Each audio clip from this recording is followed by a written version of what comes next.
ఆషాఢమాసం వచ్చేటప్పటికి కొత్తగా పెళ్ళైనటువంటి దంపతుల్ని ఒక చోట ఉండొద్దు అంటారు. ఒక చోట కొత్తగా పెళ్ళైన దంపతులు ఉండవద్దు అనడానికి అసలు కారణం ఏమిటంటే, ఏదో అంతకు ముందు పెళ్ళి అవుతుంది, ఏ చైత్రమాసంలోనో వైశాఖ మాసంలోనో పెళ్ళి అయింది అనుకోండి. అయితే కొత్తగా పెళ్ళయింది కదా, వాళ్ళిద్దరికీ సంతోషంగా ఉంటుంది. యువతల శ్రావణ మాసం వచ్చేటప్పటికి వాన పడుతుంది. ఈ వాన పడేటప్పటికి విత్తనాలు చల్లాలి, లేకపోతే పంట రాదు.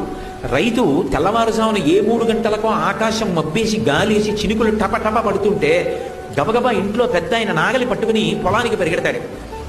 కొడుకు కొత్తగా పెళ్ళయింది, తండ్రి వెంట వెళ్ళాలి, కానీ కొత్తగా పెళ్ళయింది కదూ, భార్యతో కలిసి పడుకునిండిపోతే అత్తగారికి కోపం వస్తుంది. పెద్ద ఆయన మామగారు వెళ్ళారు, నువ్వు లేచి మీ ఆయన్ని వెళ్ళండి మీరు కూడా అని చెప్పి పంపించద్దా, నువ్వు అలా పడుకున్నావు మీ ఆయనతోటి అంటుంది.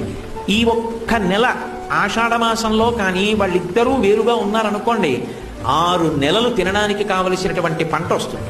అందుకని ఈ ఒక్క నెల దూరంగా ఉండండి అని, అలా ఉంటే అరమరికలు రాకుండా అత్తగారు కోడలు అందరూ సంతోషంగా ఉంటారని, దెబ్బలాడుకోవడానికి కారణం ఏదుందో ఆ కారణాన్ని పరిహరించడానికి వేరుగా ఉండమని చెప్పారు.